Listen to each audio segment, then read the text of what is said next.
الحمد لله نحمده ونستعينه ونستغفره ونعوذ بالله من شرور أنفسنا ومن سيئات أعمالنا.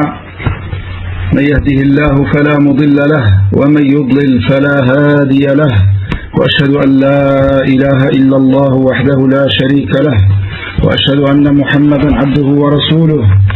أما بعد، فإن أصدق الحديث كتاب الله، وخير الهدي هدي محمد صلى الله عليه وسلم، وشر الأمور محدثاتها، وكل محدثة بدعة، وكل بدعة ضلالة، وكل ضلالة في النار. Heureux de vous retrouver, mes chers frères, cette nuit du mardi 28 Jumad al-Akhira de l'année 1440 de l'Hégire, correspondant au 5 mars 2019, pour lire ensemble, bi'idhnillah, un nouveau chapitre du livre de l'unicité de l'imam Muhammad bin Abd al-Wahhab, qu'Allah lui fasse miséricorde. Ce livre de grande importance qui traite le sujet le plus important dans l'islam, qui représente la base même de l'islam, qui est l'unicité d'Allah Azza wa Jal. Et ce livre, comme on l'a vu à plusieurs reprises, malgré qu'il traite principalement la catégorie de l'unicité de la divinité d'Allah Azza wa Jal, il a fait allusion dans des chapitres à l'unicité des noms et des attributs d'Allah subhanahu wa ta'ala, et également à l'unicité de la seigneurie.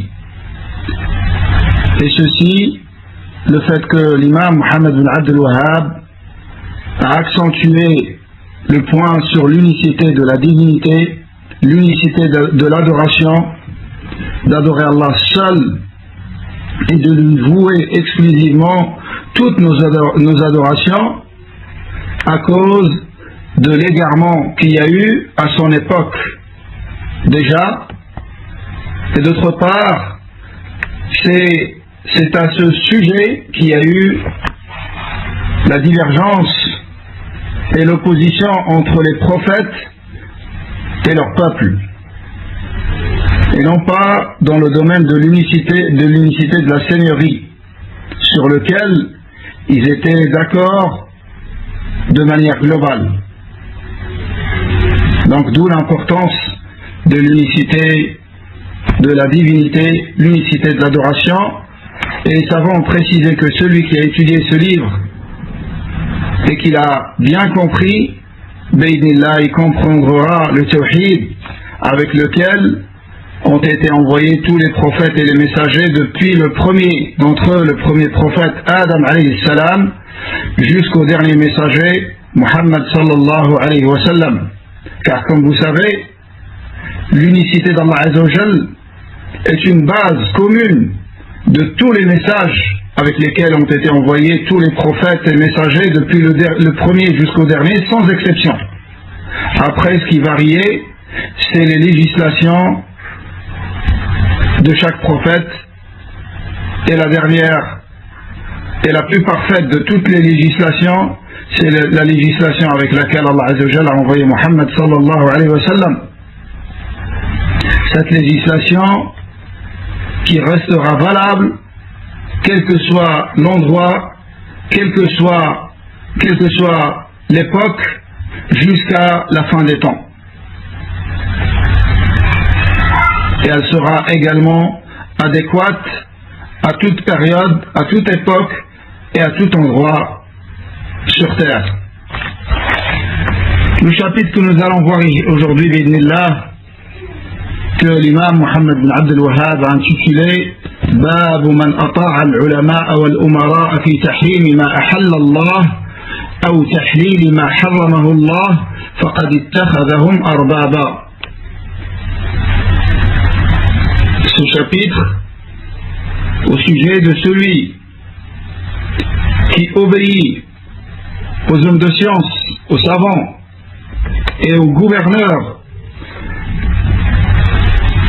dans l'interdiction de ce que Allah Azza wa Jalla a rendu licite, ou inversement dans l'autorisation de ce que Allah Azzawajal a interdit, celui-là, il les prend comme des seigneurs. Donc vous constatez que ce chapitre, en plus des deux chapitres qui ont précédé, à savoir celui qui œuvre, qui fait les adorations pour des intérêts mondains,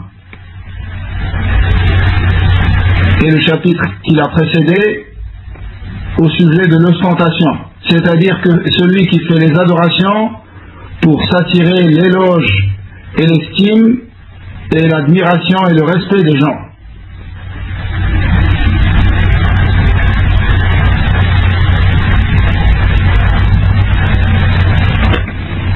Donc le chapitre qu'on a aujourd'hui, je vais citer les trois chapitres pour dire que ces trois chapitres, la règle de base dans ces actes qui sont des péchés, la règle de base c'est que ce sont des péchés qui ne font pas sortir de l'islam, que ce soit l'ostentation ou faire une adoration pour dunya, pour des intérêts mondains, ou celui d'aujourd'hui, obéir aux hommes de science et aux gouverneurs dans la falsification de la législation d'Allah Azzawajal, la règle de base. Mais après, ces actes peuvent devenir une mécréance qui fait sortir de l'islam. On a vu pour l'ostentation, c'est quand l'ostentation domine les actes du serviteur, de sorte que ce serviteur, il n'adore que par ostentation, il ne fait des adorations que par ostentation. Mais par contre, le fait d'être touché par de l'ostentation dans quelques-unes de ces adorations, ça, personne n'est à l'abri. Mais le croyant, il fait les efforts nécessaires pour repousser l'ostentation et pour faire l'adoration uniquement pour Allah Azzawajal et pour avoir uniquement son agrément et sa satisfaction. De la même manière pour le chapitre d'aujourd'hui. Et on va voir le détail, quand est-ce que ça devient une mécréance. Mais sinon, notez bien que la règle de base, c'est que ce sont des péchés. Des péchés qui ne font pas sortir de l'islam. Donc ce chapitre, ainsi que celui qui va suivre,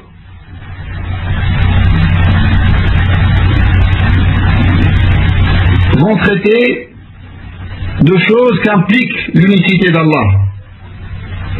Quand l'unité Allah Azzawajal, ça implique des choses. Parmi ces choses-là, et c'est ce qu'on va voir dans ce chapitre, c'est d'obéir à Allah et d'obéir à son messager alayhi salatu wassalam, et de ne pas obéir à autre qu'Allah et son messager dans une chose dans laquelle qui t'oppose à l'ordre d'Allah ou à l'ordre de son messager alayhi salatu wassalam. Donc parmi ce que implique l'unicité d'Allah, quant à unifier Allah Azzawajal, c'est que tu dois lui obéir et obéir à son messager, car l'obéissance au messager fait partie de l'obéissance à Allah subhanahu wa ta'ala. C'est lui qui l'a ordonné, et ne point obéir à aucune créature dans la désobéissance à Allah. Ça, c'est parmi les choses qu'implique l'unicité. Et ce chapitre, ainsi que tous les autres chapitres qui nous restent à traiter, bi'idhnillahi ta'ala, qu'Allah nous facilite de finir ce livre, tous rentrent dans cette catégorie, ce que implique l'unicité d'Allah Azzawajal. Et le chapitre d'aujourd'hui, ou de cette nuit, ainsi que le chapitre suivant, ils vont traiter uniquement la législation, le droit législatif d'Allah Azzawajal, et qu'il est l'unique à légiférer et que personne en dehors de lui n'a ce pouvoir législatif. La législation, c'est un droit d'Allah Azza wa Jal seul. Et le messager, il transmet la législation d'Allah subhanahu wa ta'ala. Donc si le messager, son rôle se limite à la transmission de la législation d'Allah Azza wa Jal, que dire de celui qui est en dehors du messager dans son statut et de celui qui ne reçoit pas la révélation? L'imam Muhammad bin Abdul Wahhab rahimahullah a cité dans ce chapitre deux hadiths et une parole de l'imam Ahmad. قال الشيخ فيصل رحمه الله dans son commentaire قوله باب من أطاع العلماء والأمراء في تحريم ما أحل الله أو تحليل ما حرم الله فقد اتخذهم أربابا. فقد اتخذهم أربابا من دون الله لقوله تعالى اتخذوا أحبارهم ورهبانهم أربابا من دون الله. Donc celui qui obéit aux hommes de science ainsi qu'aux gouverneurs dans l'interdiction de ce qu'Allah a autorisé ou inversement, il a fait d'eux des seigneurs en dehors d'Allah subhanahu wa ta'ala. Comme Allah Azza wa Jalla dit dans le verset,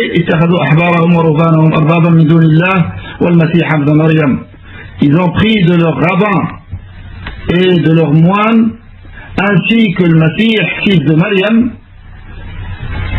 ils ont pris d'eux comme seigneurs en dehors d'Allah. Ils ont pris d'eux comme seigneurs en dehors d'Allah. قوله وقال ابن عباس رضي الله عنهما يوشك أن تنزل عليكم حجارة من السماء أقول قال رسول الله صلى الله عليه وسلم وتقولون قال أبو بكر وعمر. هذا القول من ابن عباس جواب لمن قال له إن أبا بكر وعمر لا يريان التمتع بالعمرة إلى الحج والأحاديث في ذلك صحيحة فلهذا قال ابن عباس رضي الله عنهما لمن عارضوا الحديث برأي أبي بكر وعمر رضي الله عنهما يوشك أن تنزل عليكم حجارة من السماء. Donc le premier athar est de Abdullah ibn Abbas radiyallahu anhuma. Il a dit: il ne s'en faut que de peu pour que des pierres ne vous tombent dessus des cieux, des pierres de châtiment. Je vous dis, le messager d'Allah alayhi salatu wassalam a dit, et vous me dites, Abu Bakr et Omar ont dit, Cheikh Faisal dit que ça c'est la réponse de Abdullah ibn Abbas radiyallahu anhuma. Quand en réponse à celui que quand il leur a dit la sunna dans l'umrah, la sunna dans le hajj, la sunna dans le pèlerinage, c'est le tamattu', c'est-à-dire de faire pendant les mois du pèlerinage, de faire une umrah et de se désacraliser ensuite et d'attendre le début du hajj et de commencer le hajj. Ça c'est ce qu'on appelle tamattu'. Il y a le qiran, c'est de faire uniquement les actes du hajj avec l'intention de hajj et de l'umrah. Et il y a également l'ifrad, c'est de faire uniquement le hajj. Les trois sont autorisés, mais la sunna est la meilleure des formes, c'est le tamattu'. Donc Abdullah ibn Abbas leur a cité les hadiths authentiques qui sont explicites dans ce sens-là, que la meilleure des façons de faire le hajj, c'est le tamattu'. Et quelle était leur réponse? Ils ont dit non. Abu Bakr radiyallahu anhu et Omar radiyallahu anhu ont dit différemment. Car Abu Bakr et Omar radiyallahu anhu, comme les savants citent, n'avaient pas connaissance de ce hadith, premièrement. Et deuxièmement, ils ont vu que le fait de faire uniquement le Hajj dans un voyage et l'Umrah dans un autre voyage, ils ont vu que ça permet d'augmenter le nombre de personnes qui se dirigent vers le Kaaba et qui font tawaf sur toute l'année. Mais cet avis, ils l'ont eu car ils n'ont pas eu connaissance du dalil. S'ils avaient connaissance du dalil, jamais ils auraient fait cet effort et jamais ils auraient émis cet avis. Radiallahu anhu. Mais regardez comment Abdullah ibn Abbas, radiallahu anhuma, lui ainsi que son père, l'oncle du prophète alayhi salam Abbas, regardez comment il a répondu d'une manière forte à ceux qui se sont opposés à la parole du prophète alayhi salam avec l'avis de Abu Bakr et de Omar. Et vous savez, il n'y a pas besoin de vous rappeler le statut de Abu Bakr radiallahu anhu dans l'islam. Abu Bakr radiallahu anhu, si on met sa foi dans un côté de la balance et la foi de toute la Ummah jusqu'à la fin des temps, la Ummah de Muhammad sallallahu alayhi wa sallam, sans exception, y compris Omar, y compris Uthman, y compris Ali radiallahu anhuma, ainsi que tous les compagnons, dans l'autre côté de la balance, la foi de Abu Bakr à lui seul sera plus lourde dans la balance que toute la Ummah. Ça c'est Abu Bakr. Et Omar radiallahu anhu également a été rapporté par rapport à lui la même chose. Si tu retires de la Ummah Abu Bakr et tu mets la foi de Omar dans un côté et la foi de toute la Ummah jusqu'à la fin des temps, la foi de Omar sera plus lourde dans la balance. Ça, c'est les deux shuyukh de l'islam. C'est les deux les plus grands de tous les compagnons. Et les deux meilleurs compagnons, radiallahu anhum. Et malgré ça, prendre leur avis quand ils s'opposent à un texte authentique explicite, ceci n'est pas permis. Et ceci doit être blâmé et réprimandé comme il l'a fait Abdullah ibn Abbas radiallahu anhuma. Alors que eux, ils sont excusés.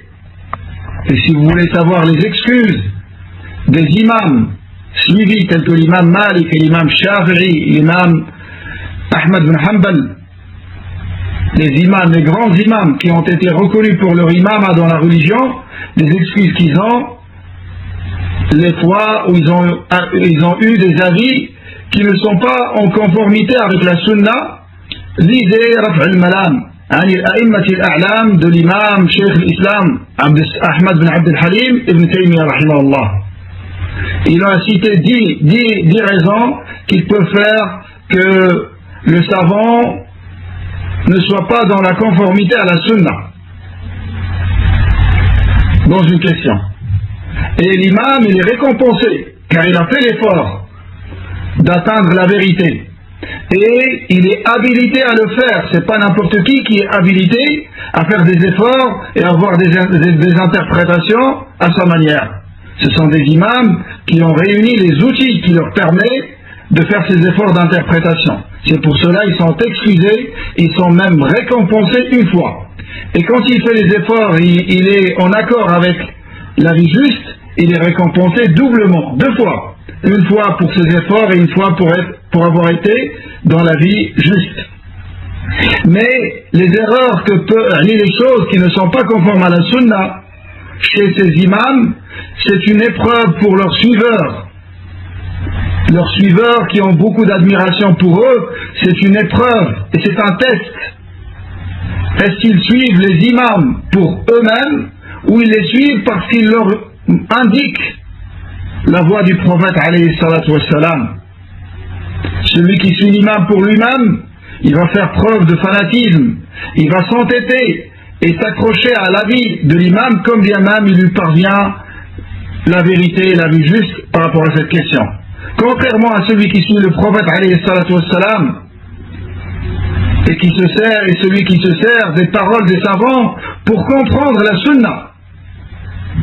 Celui-là, quand la sunna lui apparaît d'une manière claire, il la suit, comme bien même aller à l'encontre de ce que dit l'imam, comme on va voir, de la parole de l'imam Shafi'i rahimahullah. Et tous les imams sans exception, les imams suivis, les imams connus pour leur attachement à la sunna, comme ceux que j'ai cités et d'autres, tous ceux, ils ont appelé à suivre la sunna quand leurs avis ne sont pas en accord avec la sunna. Et on va voir quelques-unes de leurs paroles, quelques citations de ces imams. Donc Abdullah ibn Abbas radiyallahu anhu a dit: Yushiku an tanzila alaykum hijaratun min as-sama'. Il n'en faut que peu pour que tombent sur vous des pierres de châtiment du ciel, car ce que vous avez fait, c'est une injustice, et ça mérite un châtiment comme celui-là. قال الإمام الشافعي رحمه الله: أجمع العلماء على أن من استبانت له سنة رسول الله صلى الله عليه وسلم لم يكن له أن يدعها لقول أحد. Les imams et l'imam Shafi'i rahimahullah dit que les savants, les érudits sont unanimement d'accord pour dire que celui pour qui la sunna du prophète, du messager alayhi salatu wassalam apparaît, pour celui pour qui la sunna du messager d'Allah alayhi salatu wassalam apparaît, il est dans l'obligation de la suivre et il n'est pas en droit de la délaisser pour l'avis de quiconque parmi les savants, quel que soit son rang et son degré dans la science. Il doit suivre la sunna. Donc si ça c'est dit par rapport à quelqu'un qui a pris l'avis de Abu Bakr et de Omar radiyallahu anhuma, que dire de celui qui a pris des gens inférieurs à Abu Bakr et Omar dans le degré et dans le statut? وقال الإمام مالك رحمه الله: ما منا إلا راد ومردود عليه إلا صاحب هذا القبر.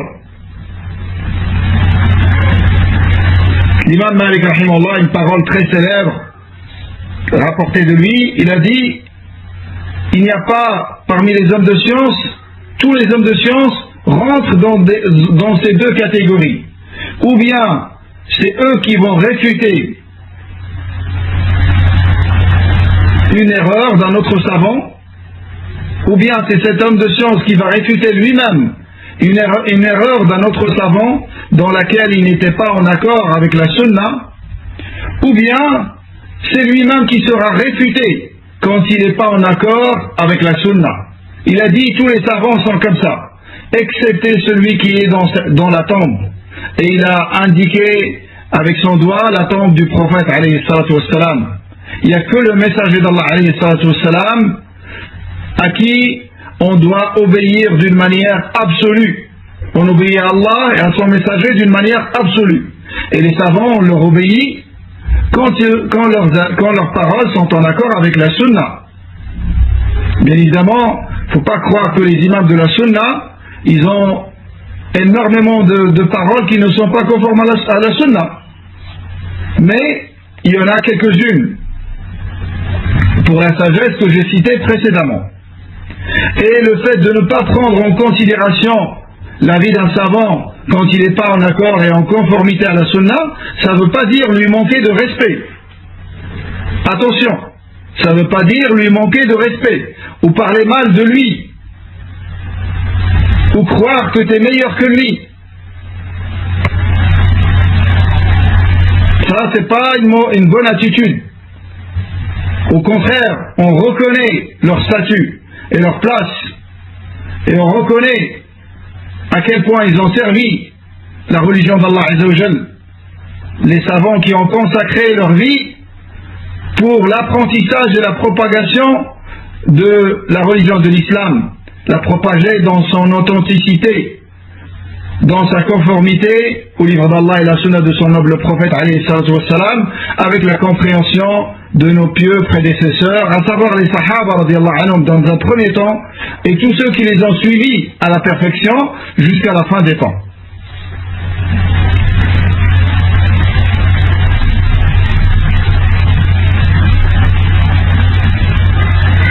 قال الشارح في فتح المجيد: فيجب الإنكار على من ترك الدليل لقول أحد من العلماء كائنا من كان Donc ici, Cheikh Faisal rahimahullah, il nous rapporte une parole de l'imam Hassan al-Sheikh rahimahullah, le petit-fils de l'imam Mohammed ibn Abdul Wahhab, celui qui a expliqué le livre de son grand-père en l'appelant Fath al-Majid. Il a dit dans ce livre, فَيَجِبُ الْإِنْكَارُ عَلَى مَنْ تَرَكَ الدَّلِيلِ. Il est obligatoire de blâmer et de réprimander celui qui délaisse l'argument pour la parole d'un parmi les savants.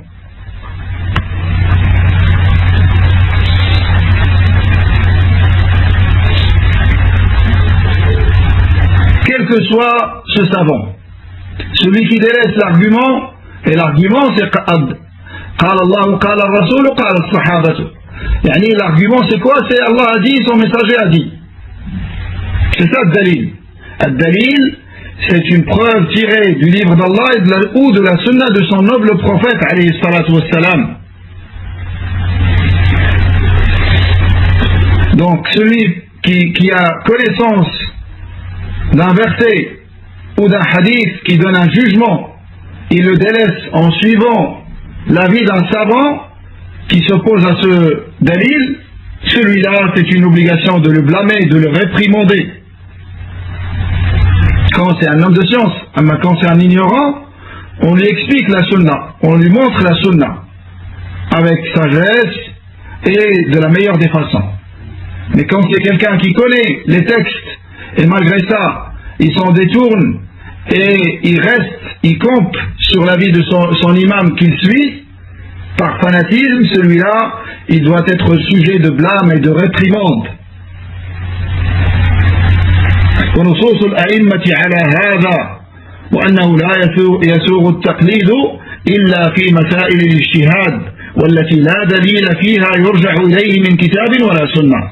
Et il poursuit en disant, rahimahullah, et les paroles des savants, des imams suivis, indiquent cela, et qu'il n'est pas permis d'imiter, c'est-à-dire sur la parole d'un savant sans connaître son argument. Il n'est pas permis d'imiter, excepté dans les questions qui nécessitent un effort d'interprétation, qui nécessitent un ijtihad. Ça veut dire qu'il faut arriver à un degré dans la science pour pouvoir faire cet effort d'interprétation. Dans des questions comme ça, quand on n'a pas le niveau, on suit un savant, et même dans des questions comme ça, notre ijtihad, notre effort, ça sera de choisir le savant qu'on va suivre, selon ce qu'on entend de lui dans sa science, le plus grand savant, celui qui a le plus de crainte d'Allah Azza wa Jal, et celui déjà qui a le plus de conformité à la sunna dans son apparence.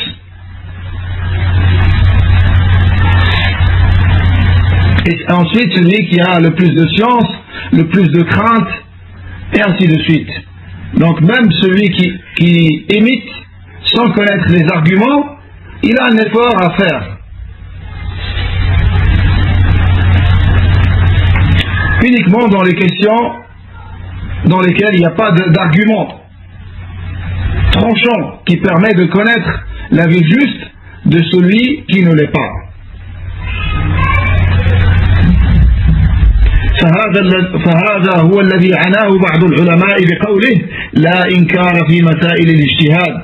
Et c'est ça qui a été visé par certains savants quand ils ont dit il n'y a pas de blâme ni de réprimande dans les questions de l'ijtihad, c'est-à-dire les questions dans lesquelles la divergence est tolérée. Et comme je dis souvent, il n'y a pas de divergence louée, mais il y a une divergence qui est tolérée et autorisée.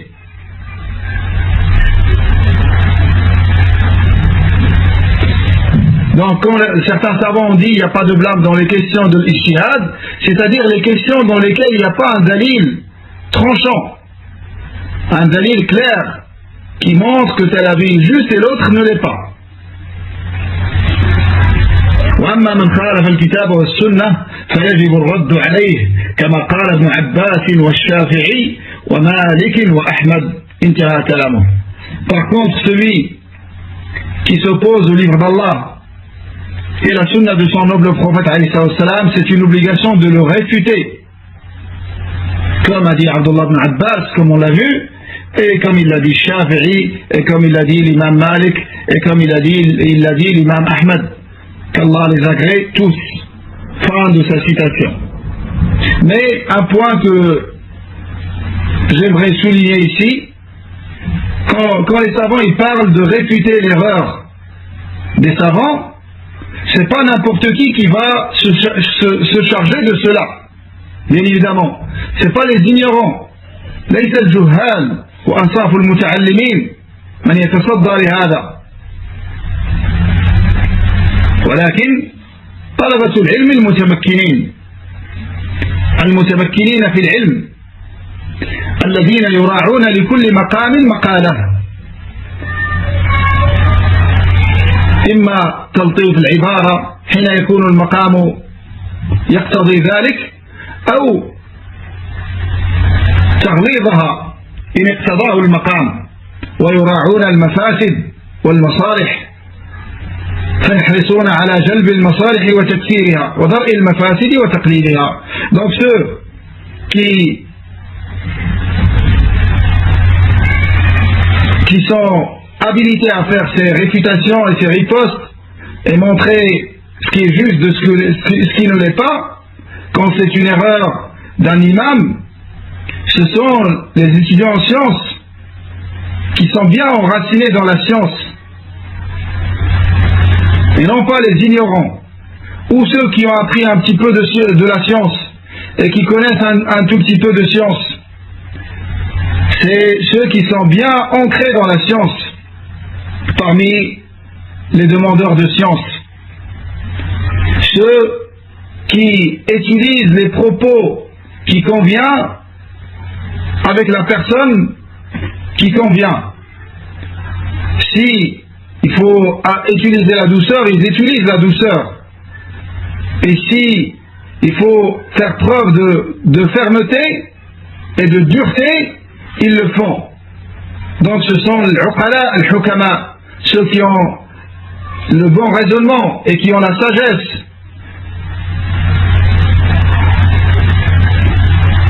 Ça c'est un point extrêmement important à le prendre en considération. Car le jahil, il ne peut pas faire un rob.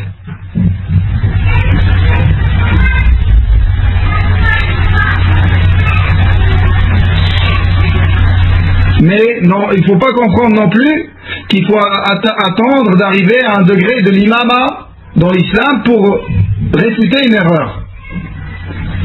Mais chacun selon son niveau et également respecter les intérêts et les méfaits et savoir utiliser les termes qu'il faut avec la personne qu'il faut.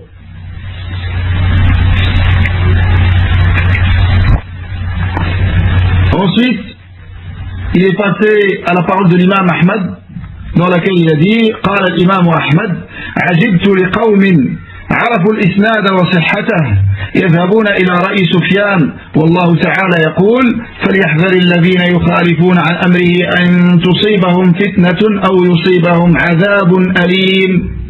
أتدري ما الفتنة؟ الفتنة الشرك، لعله إذا رد بعض قوله أن يقع في قلبه شيء من الزيغ فيهلك. وفي رواية أتدري ما الفتنة؟ الفتنة الكفر، قال الله تعالى والفتنة أكبر من القتل. Donc dans cette parole de l'imam Ahmed, dans laquelle il dit rahimahullah, je suis abasourdi par ceux qui connaissent les chaînes de transmetteurs et leur authenticité, et pourtant ils adoptent les opinions de Soufiane, alors qu'Allah Azza wa Jalla a dit فليحذر الذين يخالفون عن أمره أن تصيبهم فتنة أو يصيبهم عذاب أليم, que ceux qui s'opposent à son commandement, c'est-à-dire le commandement du prophète alayhi salatu wassalam, qu'ils prennent garde qu'une épreuve ne les atteint ou que ne les atteint un châtiment douloureux. L'imam Ahmed rahimahullah dit, tu sais ce que c'est le fitna, c'est-à-dire dans ce verset, est-ce que tu sais ce que ça veut dire le fitna?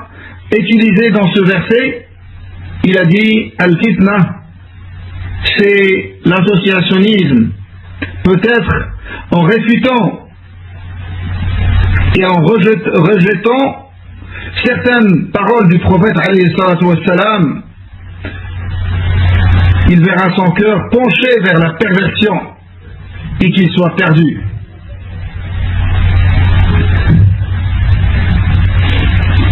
Fin de la parole de l'imam Ahmad.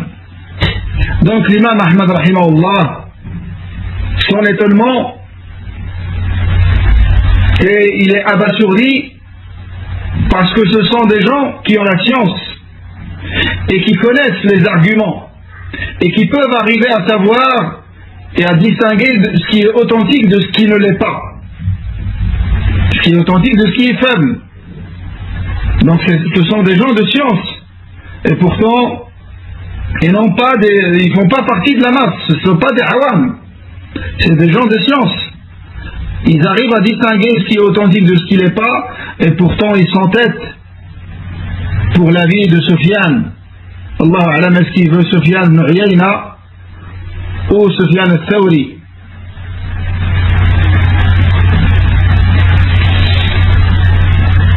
Je n'ai pas vérifié ce point.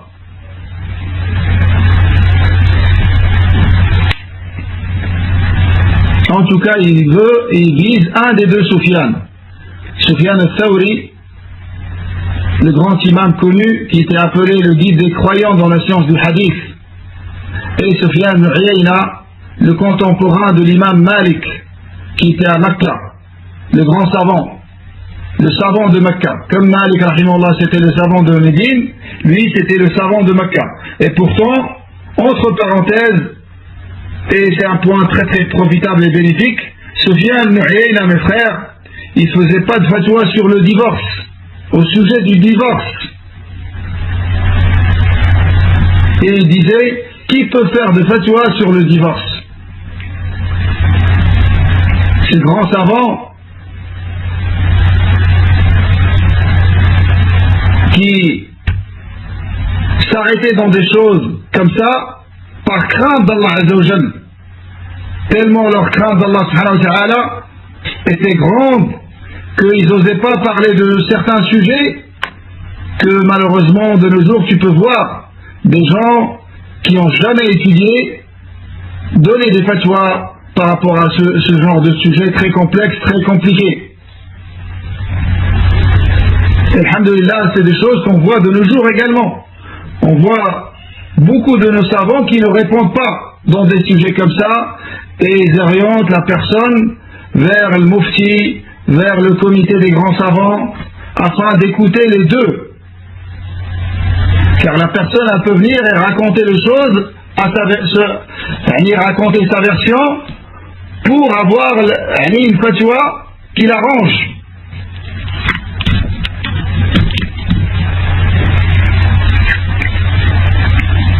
Ça, dans ces choses-là, il est important d'écouter les deux. Conseiller un couple, conseiller les époux pour rester ensemble et pour rester mariés et les aider à régler leurs problèmes, c'est une chose. Et ça, c'est demandé. Mais dire quand est-ce qu'elle est divorcée, quand est-ce qu'elle n'est pas divorcée, est-ce que ça c'est considéré comme un divorce ou pas, ça c'est des choses dans lesquelles il faut revenir aux grands savants, mes frères. Il ne faut pas faire tomber vos frères dans des fitanes en leur posant des questions comme ça. Car on est faible. Mais revenez plutôt vers les savants.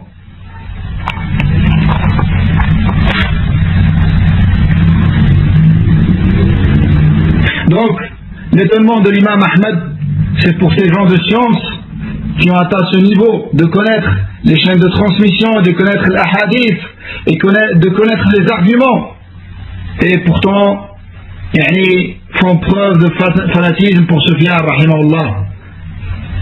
Et ensuite, il leur a récité le verset dans lequel Allah Azza wa Jalla dit dans le sens approximatif que ceux qui s'opposent à son commandement prennent garde qu'une épreuve ne les atteint ou que ne les atteint un châtiment douloureux. Et ensuite l'imam Ahmad a dit, tu sais ce que ça veut dire le fitna? c'est-à-dire dans le verset. Est-ce que tu sais ce que ça veut dire la fitna? Il a dit al-fitna, c'est l'associationnisme. Peut-être il rejette une parole du prophète alayhi salatu wassalam. En rejetant une parole du prophète alayhi salatu wassalam, Allah azza wa jal le fera tomber ensuite dans une déviance et fera rentrer la déviance dans son cœur, et ainsi il sera perdu. Dans une autre version, l'imam Ahmad a dit, tu sais ce que c'est le fitna? Il a dit, le fitna c'est la mécréance. Allah azza wa jal a dit, wal fitnatu akbar min al-qatl. Le fitna est plus grave que le meurtre. La fitna est plus grave que le meurtre dans ce verset. Donc prenez note également dans cette parole de l'imam Ahmad, il a parlé de fitna. Et le fitna ici, c'est de contrarier la guidée du prophète alayhi salatu wassalam et d'aller à l'encontre de la guidée du prophète alayhi salatu wassalam. Et cette ma'siya, cette désobéissance, elle peut être un shirk majeur ou un shirk mineur. Comme ça peut être une innovation. Ça peut être un shirk majeur, une mécréance qui fait sortir de l'islam. Je vous donne un exemple.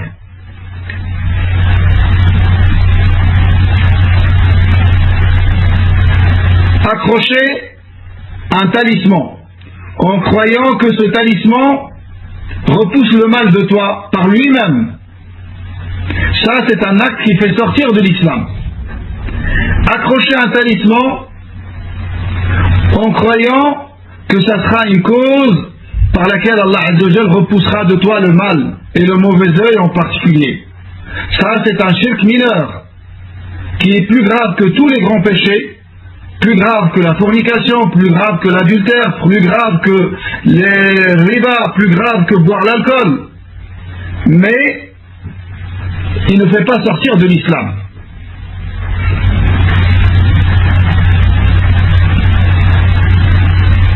Et pour le bid'a, vous connaissez les exemples des innovations. Les innovations, ce sont toutes les adorations avec lesquelles tu te rapproches d'Allah Azza wa Jal et qui ne nous ont pas été légiférées par le prophète sallallahu alayhi wa sallam.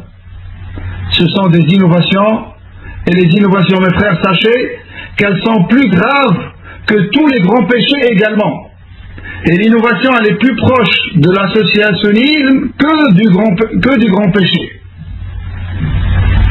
Car dans l'innovation, il y a ce côté qu'on aborde aujourd'hui de législation. Tu légifères une adoration, ou tu suis quelqu'un qui a légiféré une adoration et Allah Azza wa Jal n'a pas légiféré. Comme par exemple lire le Coran en groupe. C'est une innovation. Car le Nabi alayhi salam ne nous a pas enseigné cette façon de lire le Coran. Le Coran, les Sahaba radiallahu anhum se réunissaient pour lire le Coran. Mais il n'y avait qu'un seul qui lisait et les autres écoutent et méditent. Et quand ils n'avaient pas compris un verset, ils arrêtaient le récitateur pour demander l'explication de ce verset. Et ça, c'est la façon de lire bénéfique et profitable et conforme à la sunna. Et il y a certains égarés pour montrer aux awam, aux gens qui font partie de la masse, pour leur montrer que ceux qui disent que la lecture du Coran de cette manière est une innovation, ce sont des égarés. Ils interdisent même la lecture du Coran. Alors que la lecture du Coran, pour chaque musulman, c'est une des meilleures adorations qui existent dans l'islam. Mais le lire de cette manière n'a pas été légiféré. Comme faire l'adhkar en groupe n'a pas été légiféré. Il n'y a pas un dhikr dans l'islam qui se pratique en groupe. Prenez-la comme une règle. Il n'y a pas un dhikr dans l'islam qui se pratique en groupe, ni le jour de l'Eid, ni un autre jour. Ça se fait d'une manière individuelle.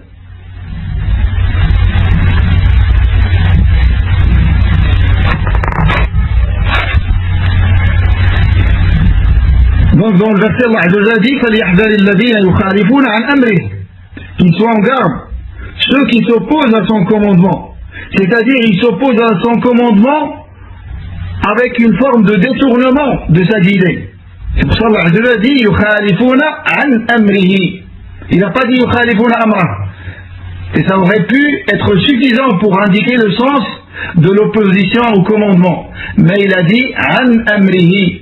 Et ça en arabe, c'est pour indiquer qu'en plus de l'opposition à la guidée du prophète alayhi salam, la personne elle se détourne de sa guidée vers une autre guidée de quelqu'un en dehors du prophète alayhi salam. فيدعون الحديث عن رسول الله صلى الله عليه وسلم وتغلبهم أهواؤهم إلى الرأي. Donc ils délaissent ainsi les récits prophétiques et ils suivent leur passion en adoptant des avis. Dans Fath al-Majid, a dit Cheikh Abdurrahman, toujours, il a dit وقد عمت البلوى بهذا المنكر خصوصا ممن ينتسب إلى العلم نصبوا الحبائل في الصد عن الأخذ بالكتاب والسنة وصد الناس عن متابعة الرسول صلى الله عليه وسلم وتعظيم أمره ونهيه.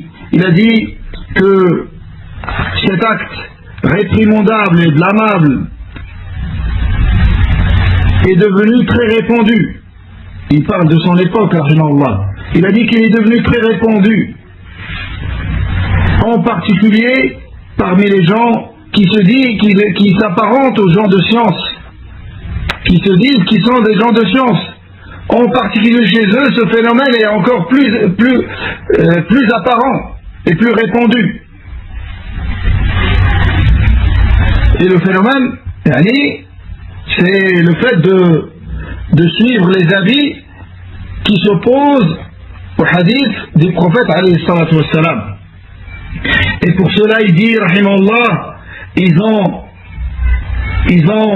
ont dressé des pièges pour faire obstacle aux gens de prendre en considération le livre d'Allah et la sunna de son prophète alayhi salatu wassalam. Et ainsi ils ont empêché les gens de suivre le messager alayhi salatu wassalam et de vénérer comme il se doit ses ordres et ses interdits. Ils ont dit, parmi les fins de citation, parmi ce qu'ils ont dit, toujours la parole de Cheikh Abdurrahman rahimahullah, parmi ce qu'ils disent, لا يستدل بالكتاب والسنة إلا المجتهد. Il ne peut chercher les arguments dans le livre d'Allah et la sunna de son prophète alayhi salam que le mujtahid. Le mujtahid, c'est celui qui atteint un niveau dans la science qui lui permet de tirer les arguments directement du livre d'Allah et la sunna de son prophète alayhi salatu wassalam. Et ensuite ils disent et il n'y a plus de mujtahid. Ça fait longtemps qu'il n'y a plus de mujtahid dans la Ummah. Ça veut dire tout le monde doit suivre aveuglément. Ils disent c'est meilleur pour toi d'imiter un imam, car celui que tu as imité, il connaît mieux que toi le hadith, et il connaît ce qui est abrogé de ce qui ne l'est pas. Et des paroles de ce genre qui conduisent à délaisser le suivi du prophète alayhi salatu wassalam, qui ne parle point de ses passions, si ce n'est que révélation alayhi salatu wassalam. وقال شيخ الإسلام ابن تيمية رحمه الله النبي الذي سمع اختلاف العلماء وأدلتهم في الجملة عنده ما يعرف به رجحان القول. Donc il a cité ici une parole de Cheikh l'Islam rahimahullah dans laquelle il dit, et écoutez bien cette parole car elle est très très profitable. Il dit que la personne habile, la personne avisée, intelligente, qui entend parler d'une divergence de savants par rapport à une question et qui passe en revue les arguments de chaque avis, d'une manière globale, ce genre de personnes ont la capacité de voir l'avis prédominant, l'avis qui prévaut. Ils ont les outils pour arriver à cela. وأكثر من يميز في العلم من المتوسطين إذا نظر وتأمل أدلة الفريقين بقصد حسن ونظر تام وترجح عنده أحدهما. Et ensuite il dit, et la plupart de ceux qui ont un niveau de distinction et de discernement dans la science, parmi les demandeurs de science qui ont un niveau intermédiaire, il a parlé de ceux qui ont un niveau intermédiaire.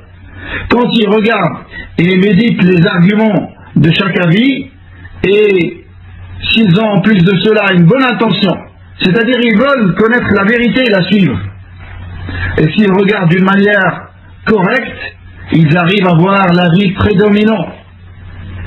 لكنه قد لا يثق بنظره بل يحتمل أن عنده ما لا يعرف جوابه. Mais ce genre d'individus qui ont un niveau intermédiaire dans la science, même s'ils arrivent à l'avis qui leur semble le plus juste, l'avis prédominant, ils peuvent garder un petit peu de doute que l'autre avis peut être l'avis juste, car il peut y avoir des points qui n'arrivent pas, sur lesquels ils n'arrivent pas à trouver de réponse. Ensuite il dit والواجب على مثل هذا موافقته القول الذي ترجح عنده بلا دعوى منه للاجتهاد. Et écoutez la conclusion, le devoir de ce genre d'individus qui ont un niveau intermédiaire dans la science et avec lequel ils arrivent à détecter la vie juste d'après ce qui leur semble et d'après les outils qu'ils ont, il dit le devoir de ces gens-là, c'est de suivre la vie qui leur semble le plus proche de la vérité, mais sans prétendre pour autant qu'ils ont atteint le niveau de l'ijtihad, sans prétendre pour autant qu'ils ont atteint le niveau de l'ijtihad. وقال ومن كان متبعا لإمام فخالفه في بعض المسائل لقوة الدليل أو لكون أحدهما أعلم وأتقى فقد أحسن. Et celui qui suit un imam, par exemple il suit l'école de l'imam Malik, si jamais dans une question ou plusieurs il voit que l'avis juste n'est pas l'avis de l'imam suivi, car les dalils rapportés du prophète ne sont pas en accord avec son avis, il dit celui-là il suit l'avis juste, et s'il agit de cette manière il aura bien fait alors. Ou même s'il suit un autre imam, par exemple à la base lui il suit l'imam Malik et il voit que l'imam Shafi'i dans cette question son avis est plus proche de la vérité, il n'y a aucun mal à ce qu'il suive l'imam Shafi'i dans cette question, il n'y a aucun mal à ce qu'il suive l'imam Shafi'i dans cette question. C'est ce qu'a dit Cheikh l'Islam Taymiyya rahimahullah. وقد قال الإمام أبو حنيفة رحمه الله تعالى إذا قلت قولا وكتاب الله يخالفه فاتركوا قولي لكتاب الله. L'imam Abu Hanifa rahimahullah dit si je donne un avis alors que le livre d'Allah s'oppose à cet avis, délaissez mon avis et suivez le livre d'Allah. On lui a dit إذا كان قول رسول الله صلى الله عليه وسلم يخالفه. Et que dire si ton avis s'oppose à l'avis du messager d'Allah alayhi salam? Il a répondu اتركوا قولي لخبر الرسول صلى الله عليه وسلم. Délaissez mon avis pour ce qui est rapporté du messager d'Allah alayhi salam. Ils lui ont dit وإذا كان قول الصحابة يخالفه. Et si ton avis s'oppose à ce qui est rapporté des compagnons radiallahu anhum, des compagnons de Muhammad sallallahu alayhi wa sallam.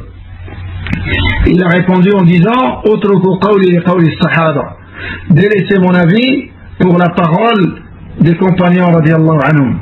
Donc ça, il nous a montré les degrés. On prend le livre d'Allah et la sunna de son noble prophète alayhi salatu wassalam, et si on ne trouve pas, on regarde dans les paroles de sahaba.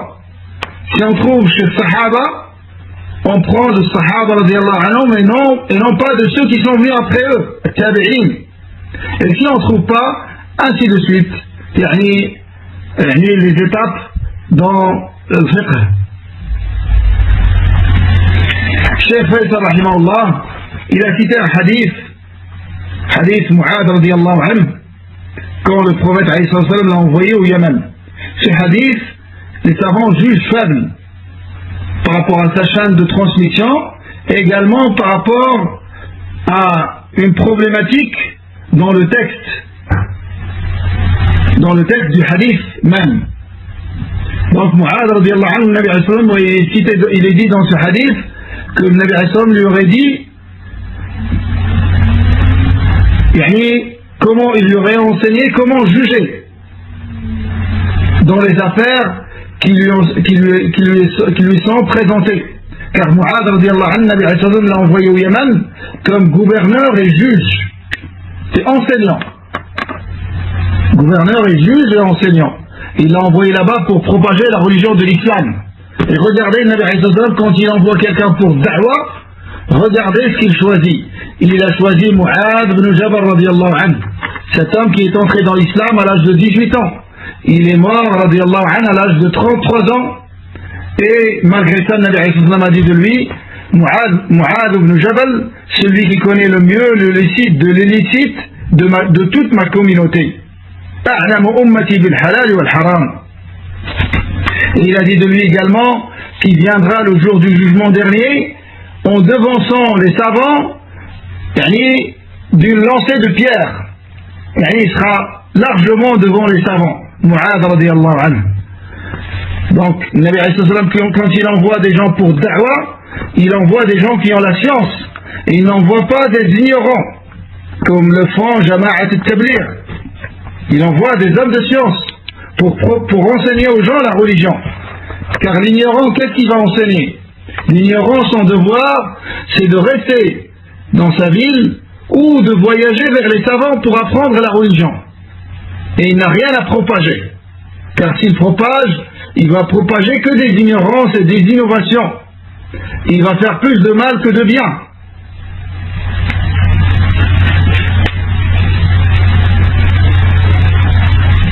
Et malheureusement, tu vois des gens de cette secte égarés, qu'Allah les ramène vers la sunna et qu'Allah les guide. Tu vois des gens qui négligent leur famille et même qui ne travaillent même pas. Ils vont se contenter de toucher des aides d'un état peut-être mécréant.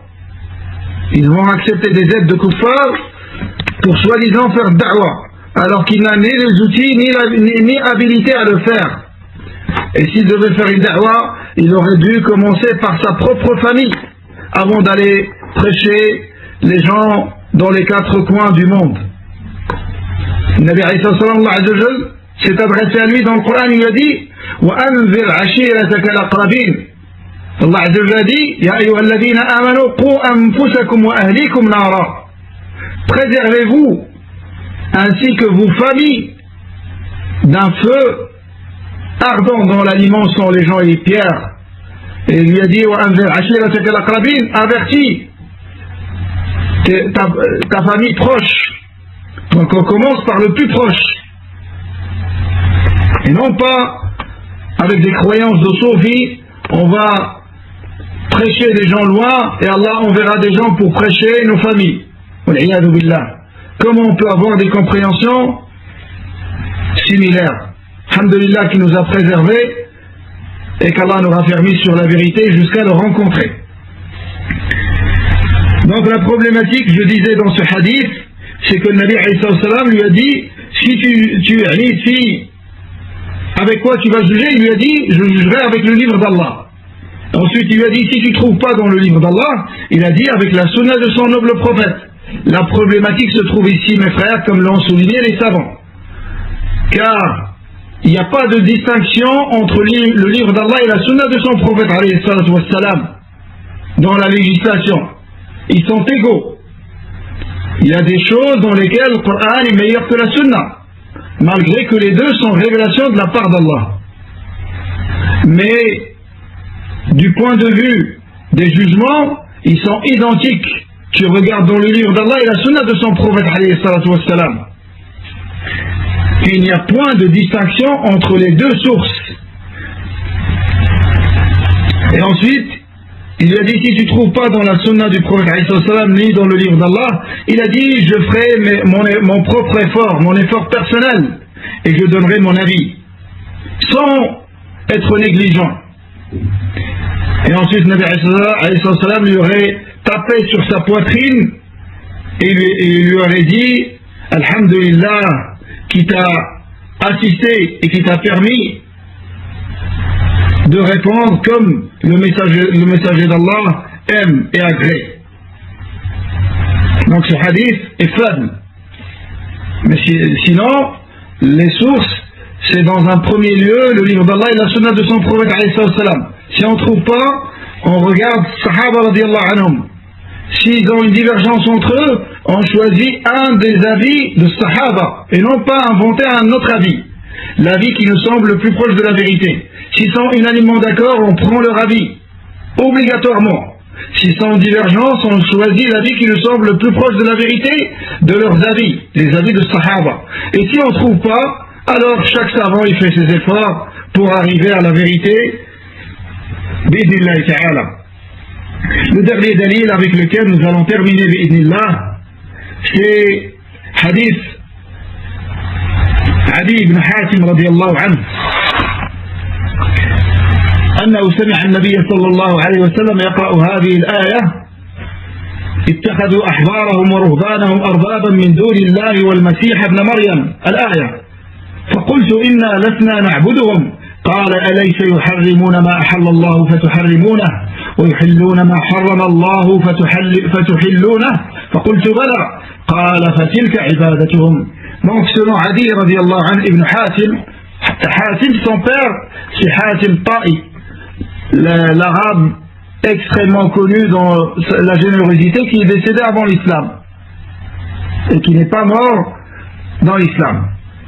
Il est décédé avant l'envoi du prophète Muhammad sallallahu alayhi wa sallam.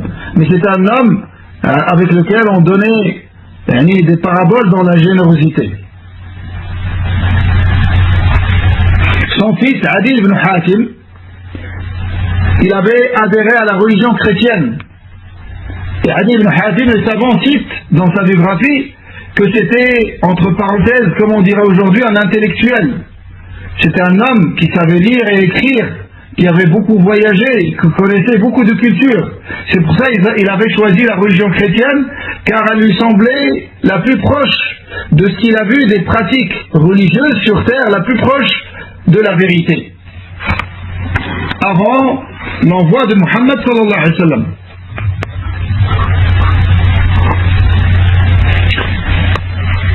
Un jour, il est venu voir le Nabi alayhi salatu wassalam. Quand il a entendu parler de lui, il avait autour du cou, il avait un salib, il avait une croix chrétienne, une croix en or.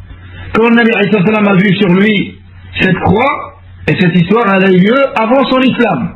Le Nabi alayhi salatu wassalam il lui parle maintenant alors qu'il est encore chrétien, c'est-à-dire il est encore mécréant. Ça c'est aussi un point que beaucoup de gens ignorent, malheureusement, et surtout parmi la masse. Et je vous invite à l'expliquer aux gens. Le fait de dire que les juifs et les chrétiens font partie des gens du livre, ça ne veut pas dire que c'est des musulmans. Avec l'arrivée de Muhammad sallallahu alayhi wa sallam, avec l'envoi de Muhammad sallallahu alayhi wa sallam, la seule religion acceptée par Allah, c'est la religion de l'islam, avec laquelle il est venu. Mais avant Muhammad sallallahu alayhi wa sallam, ceux qui étaient sur la religion de Moussa alayhi salam, ce sont des croyants. Et ce sont des musulmans. Et ceux qui étaient sur la religion de Isa alayhi salam, ce sont des croyants et ce sont des musulmans. Mais avec l'arrivée de Muhammad sallallahu alayhi wa sallam, tout a été abrogé. Et il n'est autorisé que de suivre le prophète Muhammad sallallahu alayhi wa sallam. C'est pour ça ils l'ont annoncé à leur peuple. Ils leur ont dit de le suivre quand il sortira. Quand Allah Azza wa Jal le dépêchera pour les gens de la terre. Et tous les prophètes avant Muhammad sallallahu alayhi wa sallam étaient envoyés dans leur peuple en particulier. Et lui, il a été envoyé pour les deux mondes, le monde des hommes et des djinns, des humains et des djinns. Alayhi salatu wassalam. Et même Moussa alayhi salam, s'il était vivant, il aurait dû suivre Muhammad sallallahu alayhi wa sallam, comme il a dit le prophète alayhi salam dans un hadith authentique. Et Isa alayhi salam, quand il descendra vers la fin des temps, car il n'a pas été crucifié comme ils le disent les chrétiens, quand il descendra vers la fin des temps, il est encore vivant dans le ciel. Quand il descendra vers la fin des temps, il jugera avec la législation de Muhammad sallallahu alayhi wa sallam, comme un membre de cette communauté. C'est pour ça, si on vous dit lequel est le meilleur de cette communauté après son prophète Muhammad sallallahu alayhi wa sallam, la réponse, il y a deux réponses qui peuvent être justes selon le contexte. Abu Bakr ou Isa alayhi salam quand il descendra, car il est meilleur que Abu Bakr radiyallahu anhu. Tous les prophètes sans exception sont meilleurs que tous les humains sans exception. Mais il jugera avec la législation de Muhammad sallallahu alayhi wa sallam. Donc Adi radiyallahu anhu, il avait cette croix en or. Nabi alayhi salam lui a dit, retire-la. Ya Adi, regardez comment il lui a parlé avec un style doux. Il a dit, retire-la. Ya Adi. Et ensuite, Adi radiyallahu anhu a entendu le prophète alayhi salam réciter ce verset. اتخذوا أحبارهم ورهبانهم أربابا من دون الله والمسيح ابن مريم. Ils ont pris leurs rabbins et leurs moines. Les rabbins, ce sont c'est chez les juifs, les savants chez les juifs, et les moines ce sont les savants des chrétiens. Et ils ont pris leurs rabbins et leurs moines comme seigneurs en dehors d'Allah, ainsi que le Messie c'est Isa, fils de Maryam. Ils ont pris d'eux des seigneurs en dehors d'Allah, alors qu'il leur a été ordonné d'adorer Allah seul sans rien lui associer. Quand Adi radiyallahu anhu, qui était un chrétien, quand il a entendu ce verset, il a dit Inna lasna na'buduhum.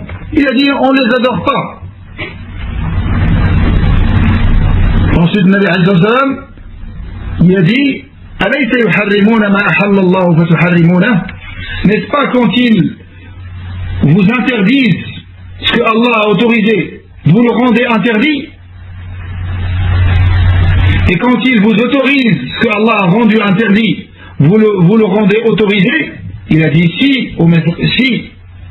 Il n'a pas dit messager d'Allah, car jusqu'à présent il n'est pas musulman encore. Il a dit si.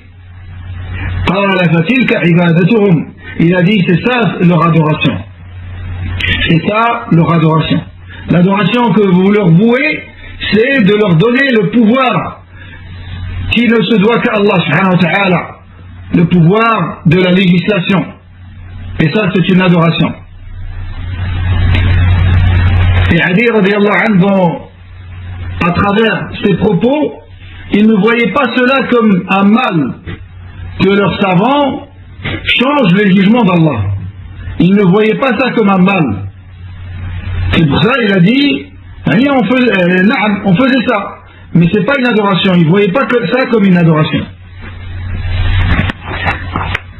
Ensuite, Cheikh Faisal rahimahullah dit فيه دليل على أن طاعة الأحبار والرهبان في معصية الله عبادة لهم من دون الله. Il y a un dalil dans ce hadith.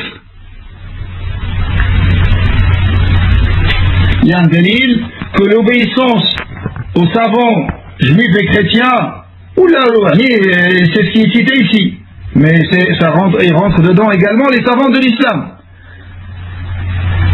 Et tu peux même généraliser et dire l'obéissance à toute créature, dont la désobéissance à Allah subhanahu wa ta'ala est une adoration qui lui est vouée en dehors d'Allah.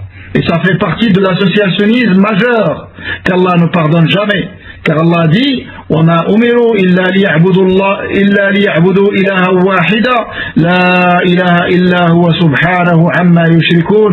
Car Allah a dit, il ne leur a été ordonné que d'adorer une seule divinité, qui est Allah, point d'adorer qui mérite l'adoration en dehors de lui. Louange à lui et qu'il soit purifié de ce qu'il lui associe.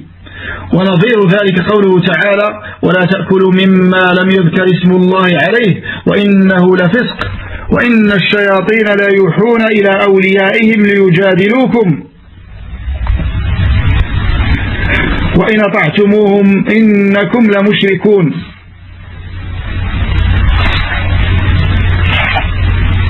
Donc dans le sens approximatif de ce verset,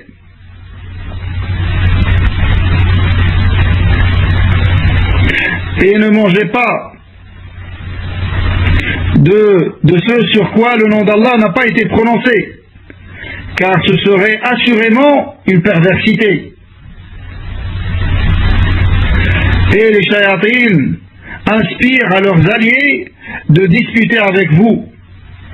Si vous leur obéissez, vous deviendrez certes des associateurs. Fin de la parole de Cheikh Faisal rahimahullah. Donc, pour résumer, l'obéissance à autre qu'Allah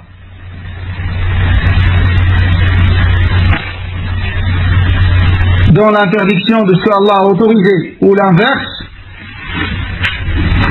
et ça c'est le résumé de ce chapitre. L'obéissance à autre qu'Allah Azzawajal dans l'interdiction de ce qu'Allah a autorisé ou dans l'autorisation de ce qu'Allah a interdit, ça peut être de la mécréance, de la grande mécréance qui fait sortir de l'islam. Et ça c'est quand il y a un istihlal que je vais expliquer plus tard. Et ça peut être une petite mécréance qui ne fait pas sortir de l'islam, quand la personne a le fait en suivant sa passion ou pour un intérêt de dunya, tout en croyant que le jugement vrai c'est le jugement d'Allah, mais il va obéir à cette personne, que ce soit un gouverneur ou un savant, pour des intérêts de dunya ou pour suivre sa passion ou des raisons de ce genre, tout en croyant que le jugement vrai c'est le jugement d'Allah Azzawajal. Donc ça fait partie du domaine des péchés qui n'arrivent pas à la grande mécréance. Comme il a dit Abdullah ibn Abbas radiyallahu anhuma, kufrun duna kufr. Donc c'est un kufr qui n'arrive pas à la grande mécréance, c'est une petite mécréance. Et l'istihlal, de croire autoriser ce qu'Allah interdit, ou l'inverse, est de deux catégories. L'istihlal, il est de deux catégories. Aqadi ou amali. Un istihlal dans la croyance ou un istihlal dans la pratique. L'istihlal dans la croyance a deux conditions. Connaître le jugement d'Allah et croire que le jugement d'autre qu'Allah abroge le jugement d'Allah. Ne vous inquiétez pas, je vais vous donner des exemples et ça va être très très clair, alhamdulillah. Et l'istihlal dans la pratique, il croit que le jugement d'Allah est authentique, est vrai, mais il va à l'encontre pour un intérêt de dunya ou autre. L'istihlal, l'aqadi, c'est celui-là qui fait sortir de l'islam. Par contre, l'istihlal dans la pratique ne fait pas sortir de l'islam, c'est un péché. Donc les exemples. Les exemples, on va commencer par l'istihlal al-aqadi.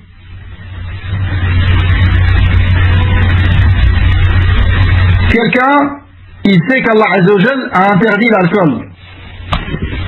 Ou il sait qu'Allah Azzawajal a interdit le riba.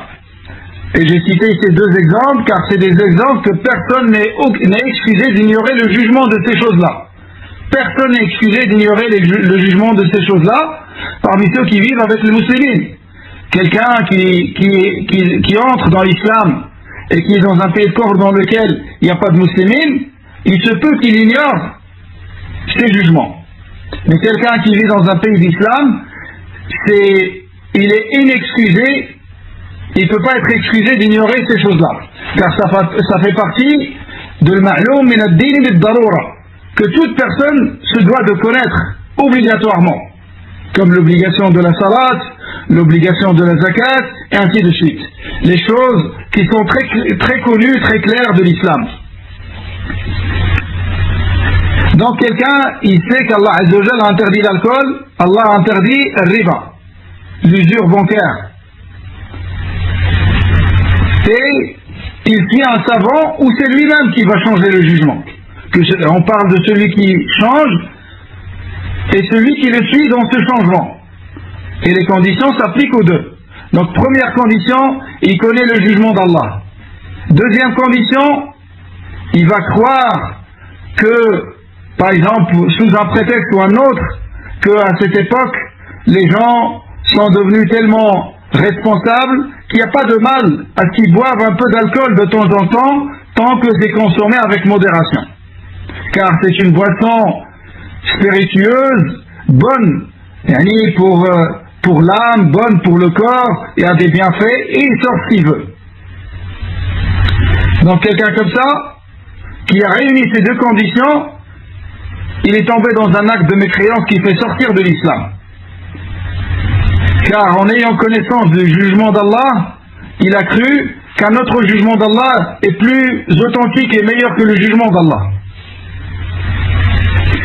Le deuxième exemple, c'est l'exemple de l'istihlal al-amali. Il va changer le jugement dans la pratique et non pas dans la croyance.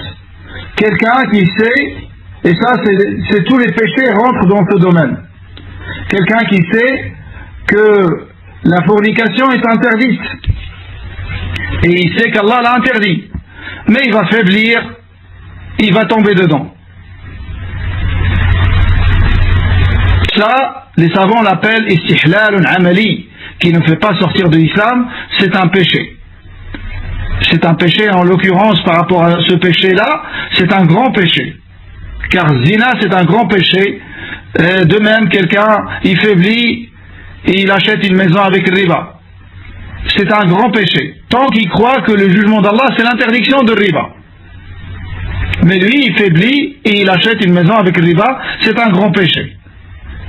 Quelqu'un qui faiblit, il boit de l'alcool.